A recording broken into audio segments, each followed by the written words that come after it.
우리가 이렇게 보통 사는 삶의 모습을 이렇게 보면은 열정적인 삶을 사는 사람은 다른 사람의 주목을 받습니다. 그죠? 그리고 그 주목을 받으면 항상 거기에는 시기와 질투가 있게 되고, 그리고 그게 조금 도가 지나쳐서 언제나 열정적으로 사는 사람들을 가만히 보면 오해받는 모습들을 이렇게 보게 됩니다. 다 무언가 이유가 있어서 저렇게 열심히 하는 거 아니겠냐. 그리고 또 저렇게 하면서 무언가 얻는 것이 있으니까 저렇게 열심히 하는 것 아니냐, 그런 오해를 많이 받아요. 뭐 여러분들도 그런 경험들을 다 해보셨겠지만, 신약 성경을 쭉 읽다 보면은 신약 성경에서 바울만큼 이런 오해를 많이 받는 사람도 없어 보여요. 그도 그럴 것이 그의 출신 때문에 더더욱 그랬죠. 그는 예수님의 직계 제자가 아니었습니다. 그죠? 여러분들이 아시는 것처럼 예수님을 박해하다가 다메섹으로 가는 도상에서 예수님을 번쩍하고 만나고, 그 다음부터 갑자기 다른 사람의 관점으로 볼 때는 갑자기 정신이 나간 사람처럼 돼가지고 그 뒤로 완전히 예수님을 박해하던 사람에서 예수님을 전하는 사람으로 바뀌게 되고, 그리고 자기의 목숨보다도 예수님을 더 소중하게 여기니까 다른 사람들이 볼 땐 처음에는 많은 오해가 있었고 의심이 있었죠. 그래서 그 바울이 그 아나니아라고 하는 제자 앞에 나타났을 때 아나니아가 굉장히 다소해서 당황해가지고 이 사람은 이거 어떻게 해야 되지라고 했을 때 주님께서 친히 알려주시지 않습니까? 가가지고 기도해줘라, 이렇게 알려주는 그런 여러 가지 모습들을 보면 바울이 처음부터 굉장히 많은 의심과 오해를 받았다는 것을 알게 되고, 그리고 그게 나중에 시간이 지나고 이렇게 풀려졌는가, 오히려 서신서를 읽다 보면 그렇지 않다는 것을 우리는 알게 되는 거죠. 물론 바울의 진심을 알고 바울을 따라서 교회를 일궈 나간 사람들도 많이 있었지만, 그러나 같은 유대인이었던 많은 사람들이 그런 바울을 변절자로 보고, 또는 유대인이면서 예수님을 믿었던 사람들은 여전히 의심하면서 바울이 거짓 사도다, 바울이 무언가 다른 것을 전한다, 이런 소문들을 내는 것들을 보게 됩니다.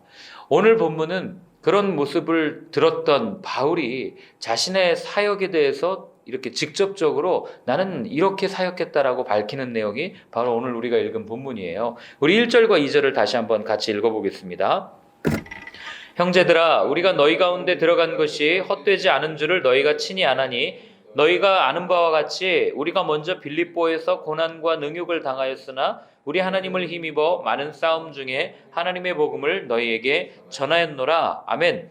자, 아마도 이 데살로니가라고 하는 지역에 있었던 교회들에서도 바울에 대한 오해가 있었던 것 같아요. 어떤 오해냐면, 바울이 사도가 맞긴 맞는 것 같은데 그가 전하는 복음은 조금 무언가 다른 것 같아.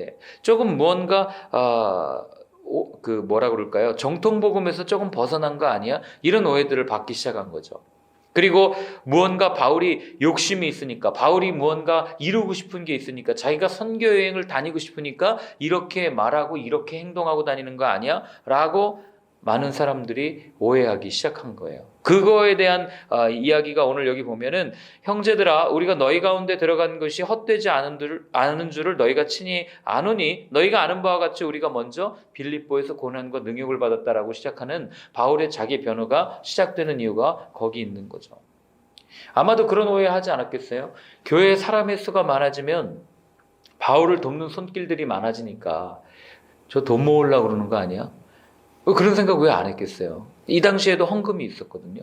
바울의 마음의 동기가 좀 무언가 잘못된 것은 아닐까.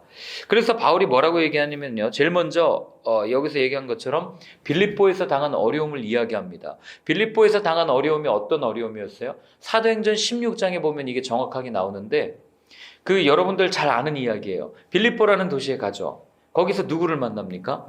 자주색 옷감 장사 루디아라는 여인을 만나고, 그 교회가 개척됩니다. 자기의 가정을 오픈하고, 그러면서 이게 점점 부흥되는 거예요. 신기한 건요, 바울이 가는 곳마다 왜 저렇게 부흥이 될까? 저는 딱 한 가지로 봐요. 바울이 하나님 앞에, 주님 앞에 온전히 서려고 했던 모습과, 또 하나는 바울은 욕심이 없었습니다. 되게 의외죠. 되게 욕심 많은 사람처럼 보이는데, 바울이 왜 욕심이 없는 게 어디서 드러나냐면, 욕심이 있었으면요, 그는 거기에서 떠나지 않고 주저앉아서 거기서 무언가 하려고 끝까지 버텼을 거예요. 사람들이 늘어나거든요. 가만히 있으면 편해지거든요. 그렇지 않겠어요? 그런데 바울은 그렇게 하지 않고 때가 되면 하나님께서 옮기라고 하면 언제든지 옮기는 모습을 보여준단 말이죠. 이게 욕심 없는 사람의 특징 아니겠어요? 그리고 바울이 가는 곳마다 사람이 모일 수 있었던 두 번째 특징은 뭐냐면, 세 번째죠. 욕심이 없었고 주님 앞에 온전히 서려고 했고, 세 번째는 뭐냐면 여러분들이 아시는 것처럼 목숨 걸고 사역한 거예요. 열정적으로 사역한 거죠. 여러분, 열정 있는 사람은요, 다른 사람의 호감을 삽니다. 아까 처음에 제가 오해를 불러일으킨다고 그랬죠. 그런데 그 오해가 불러일으키기까지 사람들은 열정 있는 사람들에게 주목하게 되거든요. 그리고 그 사람에게 호감을 갖습니다. 그러다 보니까 사람이 많이 모이다 보니까 당연히 그 가운데는 시기와 질투가 생겨나게 됐을 것이고, 그 가운데 오해를 불러일으키는 거지, 어쨌든 열정이 있어야 무언가 일이 되고 열정이 있어야 그 가운데 사람들이 모이기 시작한다는 걸 바울이 알려주는 거죠. 그런데 오늘도 동일한 거예요. 그렇게 열심을 내니까 교회에 사람들이 막 모이기 시작하잖아요. 사도행전 16장에 보면 경건한 사람들, 귀부인들이 모이기 시작하였더라, 이런 얘기들이 있죠. 그렇게 모이고 나서 바울이 하루는 빌립보 시내를 돌아다니는데 어떤 일이 일어납니까? 귀신 들린 여종이 바울을 자꾸 옆에 와가지고 귀찮게 하는 거예요. 가만히 하루는 한번 지나쳤다가 그 다음에 와서 또 그러니까 이 여인을 어떻게 해요? 자유롭게 해주잖아요. 그때 고발당하죠. 고소당하죠. 내 밥벌이 수단이 끊어졌다 라고 그 여종의 주인한테 고소당하게 되고, 그래서 바울은 감옥에 갇히게 되죠. 신라와 함께. 우리 데살로니가전서 1장 1절에 나오는 실루아노라고 하는 사람이 이 신라랑 동일 인물이거든요. 감옥에 갇혔다가 거기서 찬성하고 나서 풀려나잖아요. 그리고 우리가 잘 아는 유명한 구절인 주 예수를 믿으라, 그리하면 너와 내 집이 구원을 받으리라, 이게 간수장한테 하는 얘기거든요. 그런 능욕과 어려움을 당하고 나서 사람들이 어떻게 해요? 안 되겠습니다, 선생님. 다른 데로 가셔야 되겠습니다. 여기 있으면, 이 지역에 있으면 계속해서 고난받을 겁니다. 이런 이야기 왜 안 들었겠어요? 예를 들어서 저희가 여기서 예배를 드리는데 사람들이 고발한 거예요. 그래서 제가 감옥에도 갔다 오고 막 이렇게 됐습니다. 그러면 여러분들이 저한테 뭐라 그러겠어요? 여기는 위험하니까 다른 데 가서 우리 같이 예배 드리는 게 좋겠습니다. 그렇게 얘기하지 않겠어요? 그런데 바울은 그렇게 하고 나서도 어떻게 했냐면 그 주변에 있던 빌립보, 마게도냐, 그 다음에 데살로니가라는 지역으로 내려간 거예요. 가서 거기에서 또 복음을 전하면서 교회가 개척되기 시작한 거죠. 그러니 바울이 오늘 제일 먼저 얘기할 때 내가 그런 고난 가운데서도 너희 가운데 갔다라고 얘기하는 건 내가 너희에게 무언가 뜯어먹을 것이 있어서 내려간 게 아니고, 너희가 생각하는 것처럼 어떤 오해가 있어서 내가 무언가 욕심이 있어서 너희한테 간 것이 아니라 나는 그냥 복음을 전하기 위해서 너희들에게 간 거다라는 그 말이 요 빌립보에서 당한 고난과 능욕이라는 단어 속에 숨겨져 있는 거죠. 누가 매 맞는 데 가고 싶겠어요? 누가 고난 당하는 데 가고 싶겠어요? 여러분들도 직장에서 조금 대접받고 편한 보직 받고 싶지, 누가 날마다 밤새고 아무도 알아주지 않고 매일매일 고난과 고생이 있는 그런 보직을 받는 걸 누가 원하겠습니까? 그런데 바울은 그걸 자처했다는 거예요. 왜요? 거기에 살릴 사람이 있다고 분명하게 믿었기 때문에. 그런데 그런 바울을 향한 유대인들의 평가가 어땠는지 오늘 본문에 이렇게 직접적으로 나타나지는 않지만 1장서부터 쭉 이어져 나오는 그 모습을 보면 그런 바울을 향해서 했던 얘기가 뭐냐면, 야, 이거 궤변이다, 이런 얘기를 하는 거죠. 술수다, 이거 거짓말이다, 율법을 가지고 아주 교묘하게 말장난해가지고 우리를 유혹하는 사람이다, 이런 평가를 바울이 받았던 겁니다. 그러자 바울이 답합니다. 우리 3절과 4절을 한번 같이 읽어보겠습니다. 3절 4절.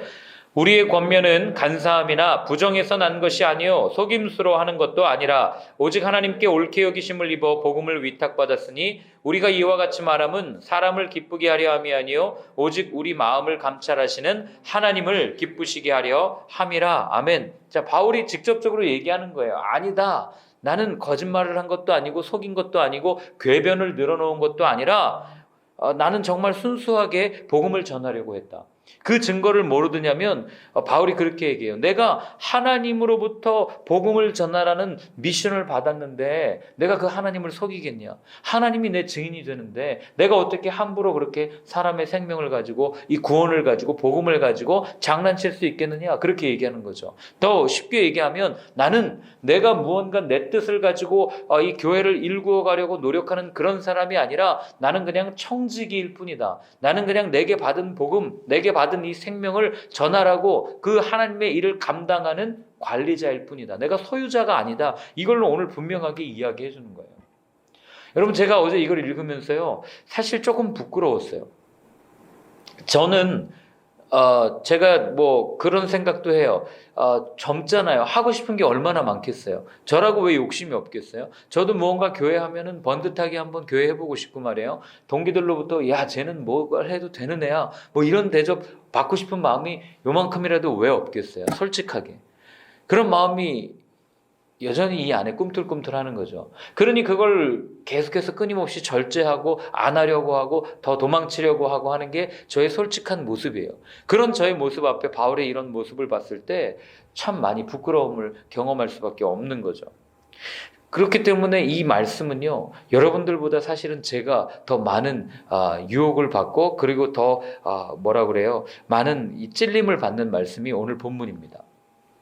복음을 전하는 것이 마치 내일처럼 그렇게 여겨질 때가 얼마나 많은지 몰라요. 물론 복음을 전할 때 속상할 때도 있어요. 전했는데 이게 잘 되지 않을 때는 마치 속상하고 안타까워서 눈물을 흘릴 때도 있어요. 그런데 어느 순간부터 복음을 전하는 그 중심에 예수님이 있는 게 아니라 내 자신이 있는 것을 보고, 예수님은 사라지고 그리고 예수님이 계셔야 할 자리에 내 자신이 앉으려고 하는 그런 모습을 볼 때마다 얼마나 괴롭고, 또 그런 자신을 보고 이런 말씀을 읽을 때마다 얼마나 힘든지 몰라요. 공동체를 맡고 있고 숨터를 맡고 있을 때도 그렇습니다. 어떻게 하면 공동체 성도들이 이 하나님의 말씀, 이 성경에 집중할 수 있을까? 어떻게 하면 숨터에 오시는 분들이 더 예수님께 집중하고 주목해서 이들이 삶 속에서 이 복음으로 살아낼 수 있을까를 고민하고 그것을 기도하고 그렇게 가야 되는 게 맞는데, 어떻게 하면 내가 잘 가르칠 수 있을까? 어떻게 하면 내가 조금 더 성경을 쉽게 이야기해 줄 수 있을까?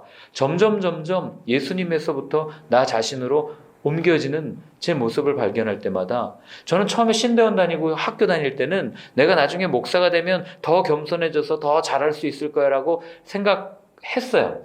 매일 기도탑에 올라가서 하나님, 내가 더 복음을 위해서 온 열정을, 온 삶을 불사하겠습니다. 뭐 제 과거가 워낙 못되게 살았으니까 예수님을 만나고 나서는 그게 더 미안한 거예요. 그래서 그렇게 하겠다고 결단하고 기도도 했는데, 이게 목사 안수를 받고 시간이 지나면 지날수록 어떤 마음에 제 안에서 꿈틀거리냐면, 야, 좀 더 잘 가르쳐야지, 조금 더 성경을 쉽게 얘기해줘야지, 너 설교 잘해야 돼, 이런 마음이 있는 거예요. 물론 다 맞아요. 잘 가르쳐야 되고, 그게 또 목사의, 성경에 나오는 목사의 직무니까. 그리고 설교도 잘해야 되는 것도 맞아요. 그런데 나 혼자 잘하면 뭐예요?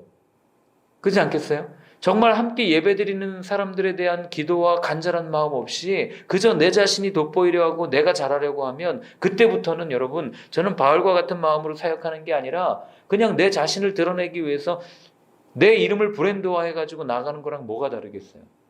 제가 어제 이 말씀을 읽으면서 그런 생각을 하는 거예요. 야, 난 진짜 아직 멀었구나. 바울과 비교하면 정말 멀었구나. 아직 젊어서 그런가? 근데 또 가만히 생각해 보니까 젊은 거랑은 또 상관이 없는 것 같아요. 그냥 제 안에 있는 욕심, 이걸 여전히 내가 십자가에 못 박지 못했구나, 이런 생각을 하게 되는 겁니다.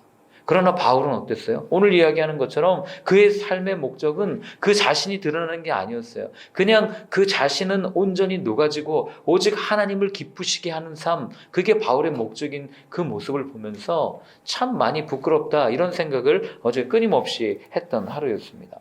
자, 5절과 6절을 한번 같이 읽어보겠습니다. 너희도 알거니와 우리가 아무 때에도 아첨하는 말이나 탐심의 탈을 쓰지 아니한 것을 하나님이 증언하시느니라. 또한 우리는 너희에게서든지 다른 이에게서든지 사람에게서는 영광을 구하지 아니하였노라. 자, 여러분 오늘 보세요. 바울이 사람들이 오해해요. 당신 그거 아첨하는 거 아닙니까? 탐심의 탈을 쓰고 당신이 하고 싶은 교회를 일구어가는 거 아닙니까? 그러니까 바울이 얘기하는 거죠. 나는 아첨하는 말을 한 적이 없다. 맞아요. 여러분, 아첨하는 말 했으면 바울이 돌에 맞았겠습니까? 아첨하는 말을 했으면 바울이 그렇게 도망 다녔겠어요? 그냥 복음만을 전하는 거죠. 탐심의 탈을 쓰지 않은 것을 누가 증언한다고요? 하나님이 증언합니다. 이 얘기를 하는 거죠. 여러분, 우리가 왜 아첨합니까? 왜 우리가 탐심의 탈을 써요? 답은 딱 하나예요. 내 영광을 구하니까. 하나님의 영광을 구할 것이 아니라 손해보고 싶지 않고 내 자신은 누군가로부터 끊임없이 인정받고 싶으니까 솔직히 가서 빈말하는 거 아니에요? 솔직히 가서 아첨하는 거 아닙니까? 여러분, 우리가 꼭 기억해야 될 것은요, 사람은 우리가 구원해야 될 대상이지 영광을 돌릴 대상이 아니라는 거예요. 우리 주변에 있는 사람들에게 가서 우리가 뭐 위로하는 말은 할 수 있어요. 아첨과 위로는 다르잖아요. 그걸 누가 제일 잘 알아요? 내 자신이 제일 잘 알잖아요. 이 사람을 정말 위로하고 배려하는 말인지, 아니면 그것을 통해서 내가 무언가를 누리려고 하는 아첨의 말인지. 아첨하는 말을 들으면 내가 뭐라도 된 것 같아요. 아, 그래, 내가 좀 좋은가? 내가 뭔가 이루었나? 이런 생각이 들 수 있어요. 그런데 그 아첨하는 말의 끝이 뭔지 아세요? 결국 내가 뭐가 되는지 아세요?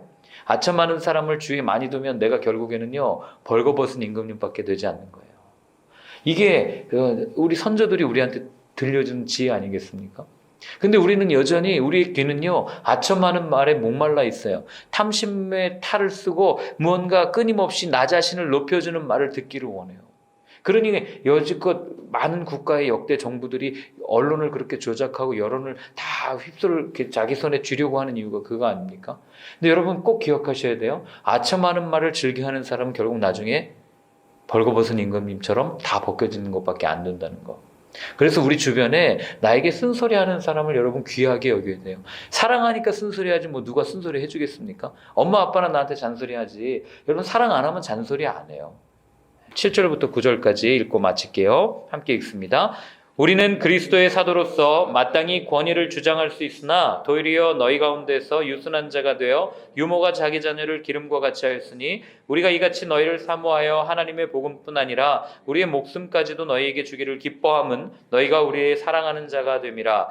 형제들아, 우리의 수고와 애쓴 것을 너희가 기억하리니 너희 아무에게도 폐를 끼치지 아니하려고 밤낮으로 일하면서 너희에게 하나님의 복음을 전하였노라. 아멘. 자, 마지막으로 바울이 얘기하는 건 뭐냐면, 내가 사도로서 누릴 수 있는 모든 권리와 권한이 있지만 그것을 다 요구하지 않고 내가 절제하면서 사역했다. 그걸 이야기하는 겁니다.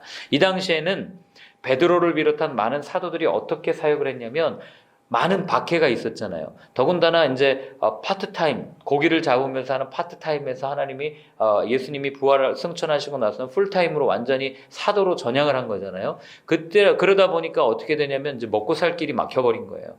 그래서 성도들이 사도들의 쓸 것을 이렇게 모아서 필요를 채워줬어요. 예를 들어서 바울도 로마서를 썼던 이유도 사실은 로마에 가려는 선교 그 여행비를 충당해야 되는데 그걸 좀 돕기를 바라는 마음에서 로마에 있는 교회에 편지를 쓴 겁니다. 뭐 여러 가지 그런 모습들이 있어요. 사도들이. 성도들이 기꺼이 그 복음 전파를 위해서 그 모든 것들을 이렇게 물심양면 도왔던 모습들이 있던 거예요. 그런데 바울은 적어도 이때가 데살로니가 전서를 기록할 때가 젊었을 때요. 이때는 어떻게 했냐면 충분히 받아서 누릴 수 있었지만 그렇게 하지 않고 내가 일을 하면서 밤낮으로 일하면서 가가지고 복음을 전했다. 그 이야기를 지금 하고 있는 겁니다. 그러니까 텐트 메이커로 살았던 모습을 그 이야기를 하고 있는 거죠. 여러분, 우리는 힘을 가지면은요, 왜 가지려고 하냐면 누리려고 하잖아요. 어떻게 보면은요, 사도로서 가지고 있는 권리, 사도로서 가지고 있는 어떤 능력, 힘, 이런 걸 이용해서 보다 조금 편하게 복음을 전할 수 있는 삶을 선택할 수 있었어요. 바울도. 그런데 그렇게 하지 않고 내가 수월한 방법을 선택하지 않고 내가 내 몸을 쳐서 복종하면서 끊임없이 내가 일하고 복음을 전했다. 그걸 바울이 오늘 이야기를 하고 있는 거예요. 제가 어제도 요셉 이야기 하지 않았어요? 총리였고 왕과의 친분이 있었기 때문에 충분히 왕에게 나아가서 아버지 장례를 내가 좀 치르려고 하는데 좀 편히 좀 봐달라. 이렇게 왜 말할 수 없었겠어요? 요구할 수 있는 입장이었잖아요. 그런데 그렇게 하지 않고 그 당시에 있었던 어떤 절차와 그런 모든 그 사람들이 했던 그런 행정적인 그런 순서들을 따랐던 이유가 뭡니까? 자기가 누릴 수 있음에도, 자기가 할 수 있음에도 상대방을 배려했기 때문에 충분히 할 수 있음에도 불구하고 하지 않았던 거잖아요. 그러니 존중을 받고 존경을 받았다고 제가 어제 말씀드렸는데, 여러분, 상대방을 배려하기 때문에 내가 할 수 있는 것을 하지 않는 게요, 결국 오늘 바울에게서도 나타나지만 그 근거가 뭐예요? 배려할 수 있는 근거가 뭡니까? 오늘 여기 있는 것처럼 너희가 우리의 사랑하는 자 됨이라. 사랑하기 때문에 그런 거예요. 사랑하기 때문에 더 배려해서 더 무언가 손해를 끼치려고 하지 않고 내가 하나라도 더 하려고 하고, 그런 일들이 바울의 삶 속에 있었던 거죠. 여러분, 우리가 이런 모습을 회복하면 저는 교회에 여전히 희망이 있다고 봅니다. 바울이 우리에게 힌트를 주는 거예요. 그래서 우리가 반드시 기억해야 될 건 뭐 목회자만 그런 거 아니에요. 여러분들도 마찬가지죠. 내가 충분히 누릴 수 있음에도 불구하고 그것을 하지 않고 상대방을 충분히 배려하기 때문에 내가 포기한다면 여러분 그런 포기, 그런 절제, 그런 낮아짐을 통해서 우리의 그런 삶을 통해서 우리 주위에 있는 사람들이 예수님을 보게 되는 놀라운 은혜의 역사가 있게 될 거라고 저는 믿습니다. 또 오늘 하루는 여러분들이 살면서 이거 한번 해보세요. 내가 할 수 있지만 하지 않겠다. 내가 할 수 있지만 내가 시킬 수 있지만 내가 한번 섬겨보겠다. 이런 결단으로 한번 오늘 하루 요거 하나만 한번 실천하는 하루가 되었으면 좋겠습니다. 자, 우리가 오늘 같이 한번 기도할 때는 이렇게 한번 기도했으면 좋겠습니다. 하나님, 내게 복음의 능력을 주셨습니다. 복음의 권한을 주셨습니다. 내게 충분히 할 수 있는 모든 것들을 허락해 주셨지만 그러나 하나님 오늘은 내가 주님을 위하여 그 할 수 있는 한 가지를 포기하고 상대방을 배려하고 섬기는 삶을 살아보기를 원합니다. 그렇게 포기하고 섬기며 나아갈 때 나의 포기, 나의 낮아짐을 통해 한 영혼이 주님을 만나는 하나님 그 일을 경험할 수 있는 오늘 하루가 되게 하여 주옵소서. 우리 한번 같이 기도하도록 하겠습니다. 하나님 아버지, 오늘도 이 아침에 바울의 선교의 모습, 바울의 삶의 모습을 통하여 우리에게 은혜를 주셔서 감사합니다. 하나님, 다시 한번 결단합니다. 내가 사는 동안 내가 할 수 있는 것을 한번 포기하고 한번 내려놓고 절제하며 나아갈 때 나의 그 낮아짐을 통하여 주님이 드러나는 것을 경험하는 나의 삶이 될 수 있도록 주님 오늘도 우리와 함께 하여 주시옵소서. 함께 예배하는 한 분 한 분의 삶 가운데 그런 은혜가 있게 하여 주시고 그래서 정말 더 넉넉하고 더 여유 있는 삶으로 누군가를 도우며 나아가는 저희의 삶이 될 수 있도록 주님 함께 하여 주시옵소서.